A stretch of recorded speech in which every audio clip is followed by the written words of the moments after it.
Hello. రీసెంట్గా Telangana high court నుంచి job notification అనేది రిలీజ్ అయింది. అయితే ఇప్పుడు మనము ఈ వీడియోలో దాని యొక్క స్ట్రాటజీ,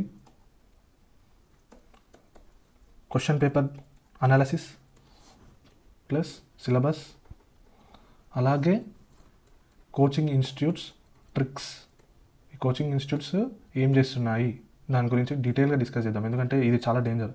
అందరూ కోచింగ్ ఇన్స్టిట్యూట్స్ వెనకాల పడి మనీ, లైఫ్, ఎనర్జీ అన్నీ వేస్ట్ చేసుకుంటున్నారు. దయచేసి మీరు కోచింగ్ ఇన్స్టిట్యూట్స్ వెనకాల పడకండి. సో కోచింగ్ ఇన్స్టిట్యూట్స్ పోకుండా మనము సొంతంగా ఎలా ప్రిపేర్ అవ్వాలో నేను ఒకటి చెప్తాను, మీరు దాన్ని ఫాలో అయిపోతే సరిపోతుంది. ఫస్ట్ థింగ్ ఏం చేయాలంటే, ఇప్పుడు మనకి తెలంగాణ నుంచి నోటిఫికేషన్ వచ్చింది కదా హైకోర్టు నుంచి. అయితే ఇప్పుడు జూనియర్ అసిస్టెంట్ ఉంది అనుకోండి, ఫర్ ఎగ్జాంపుల్ జూనియర్ అసిస్టెంట్ నోటిఫికేషన్కి మీరు ప్రిపేర్ అవుతున్నారు అనుకోండి. ఫస్ట్ థింగ్ మీరు ఏం చేయాలి తెలుసా? సిలబస్ చూడాలి. ఇందులో మనకి జూనియర్ అసిస్టెంట్ నోటిఫికేషన్కి సిలబస్లో మనకి ఏముందనంటే జనరల్గా 60 క్వశ్చన్స్ మనకి జనరల్ నాలెడ్జ్ నుంచి ఉంది. అవునా? జనరల్ నాలెడ్జ్ అంటే మనకి ఏమొస్తుంది?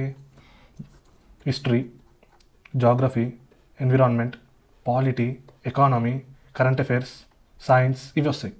నెక్స్ట్ రిమైనింగ్ 40 క్వశ్చన్స్ చూసుకుంటే ఇంగ్లీష్ ఉంది. జనరల్ ఇంగ్లీష్ లైక్ ప్యాసేజెస్ కావచ్చు, యాక్టివ్ వాయిస్, ప్యాసివ్ వాయిస్ కావచ్చు, సినోనిమ్స్, యాంటోనిమ్స్, సో ఇవన్నీ ఉన్నాయి.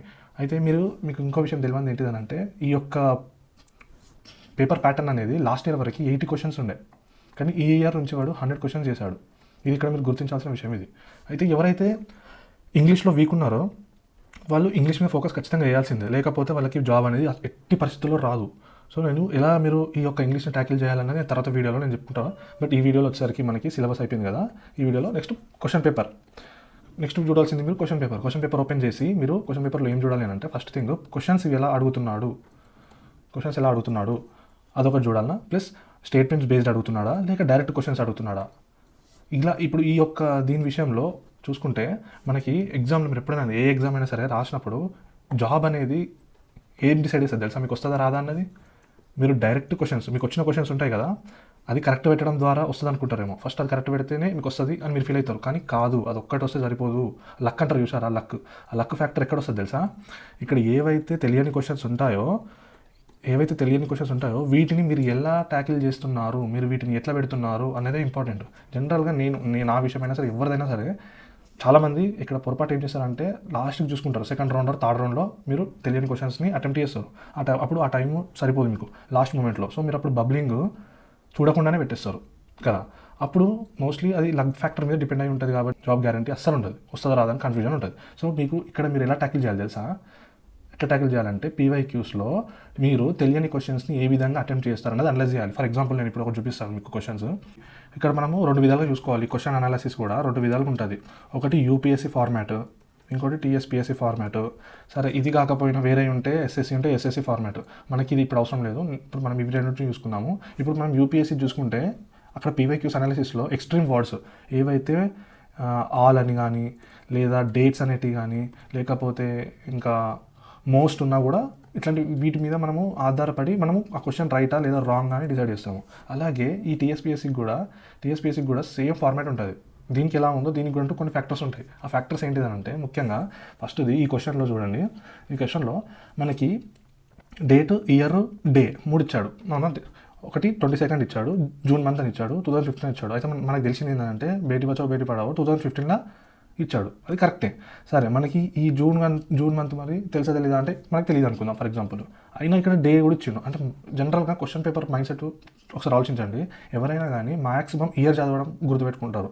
సరే అంతకు మించి మంత్ వరకైనా పోతారేమో కొందరు, కానీ డే గుర్తుపెట్టుకుంటారా? అది ఏ డేట్ అనేది పర్టికులర్ డేట్ అసలు గుర్తుపెట్టుకోరు. సో మోస్ట్లీ ఆ పేపర్ సెట్టింగ్ అయినా కూడా ఉద్దేశించే కావాలని ప్రిపేర్ చేస్తాడు. ఎందుకంటే చదువుకున్న వ్యక్తి ఎవరు కూడా ఇంత డీటెయిల్గా చదువుకోలేరు, వాళ్ళు కూడా మనుషులే, వాళ్ళు రోబోట్స్ కారు. కాబట్టి మనము దీన్ని తప్పుగా పెడదామని చెప్పి తప్పుగా ఇస్తారు.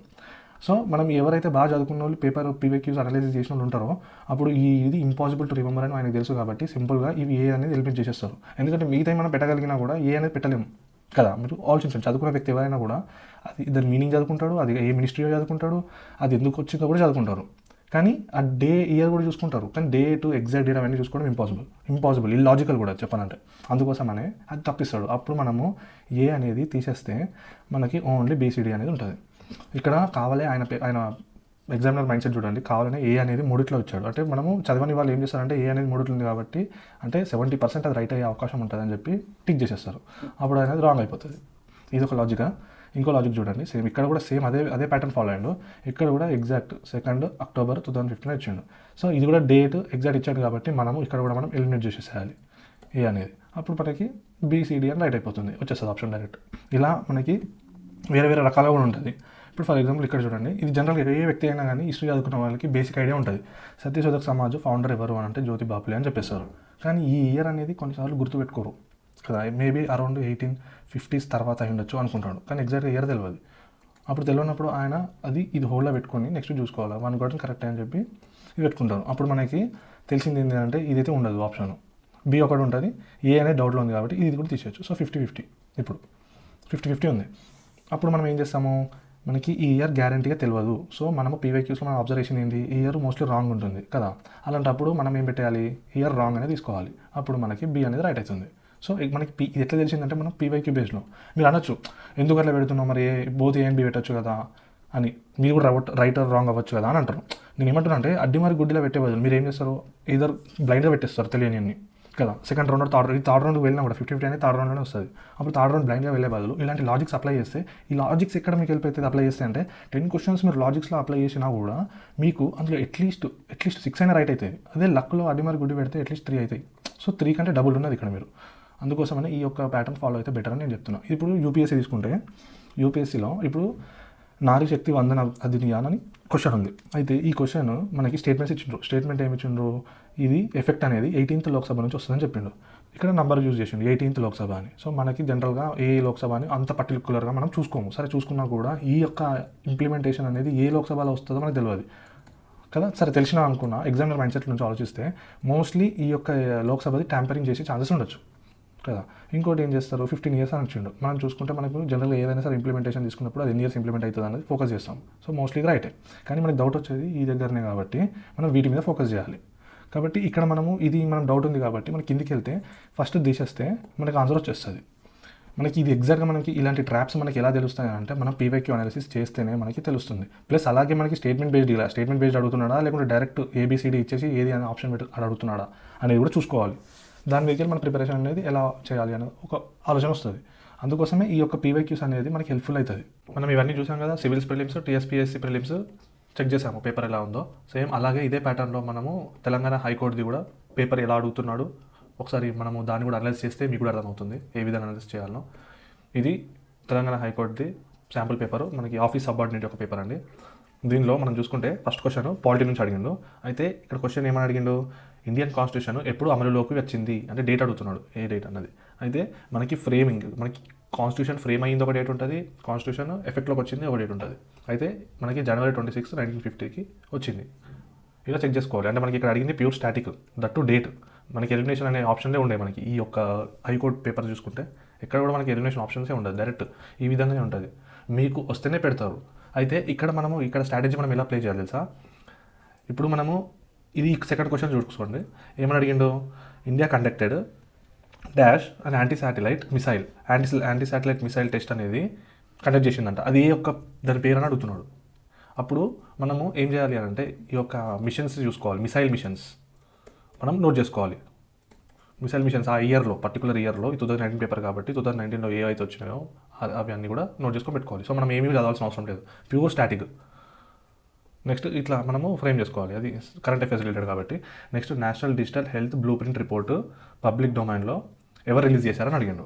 ఇది కూడా ప్యూర్ స్టాటికే కాబట్టి మనము ఇది హెల్త్ రిలేటెడ్ కాబట్టి, కరెంట్ అఫేర్స్ రిలేటెడ్ కాబట్టి మనకి ఏ డొమైన్స్ నుంచి అడుగుతున్నాడు అనేది మనం నోట్ చేసుకొని పెట్టుకుంటే సరిపోతుంది. అంటే ఎవరు రిలీజ్ చేశారు ఇక్కడ మనకి.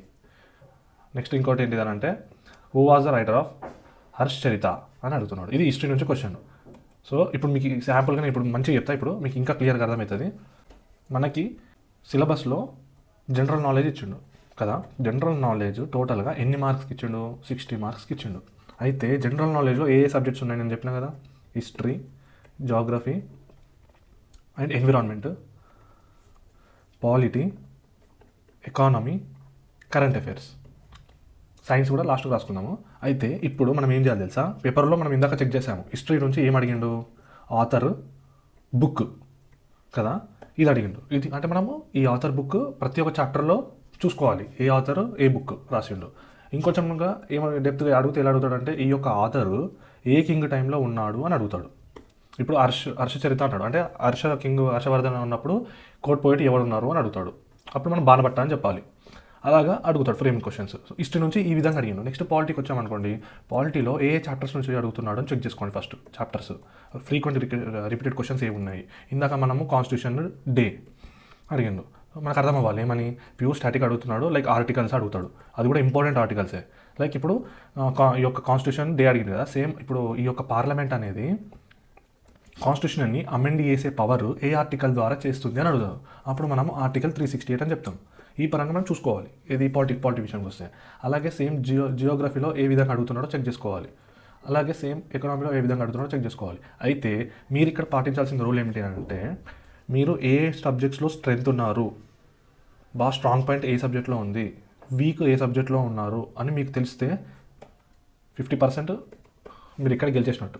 ఇప్పుడు నా విషయానికి వస్తే నేను చెక్ చేశాను కదా ప్రీవియస్ పేపర్స్.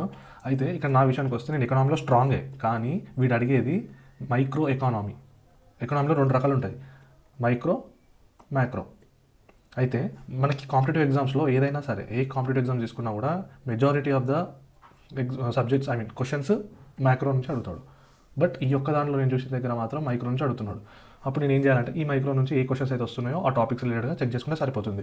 ఒకవేళ లేదు, ఒక 5 క్వశ్చన్సే వస్తున్నాయి, లెస్ దెన్ 5 క్వశ్చన్స్, అవి కూడా ర్యాండమ్గా వస్తున్నాయి, రిపీటెడ్గా కాకుండా అక్కడో టాపిక్ ఇక్కడో ఒక టాపిక్ నుంచి సంబంధం లేకుండా అడుగుతున్నాడు అంటే మనం స్కిప్ చేయొచ్చు.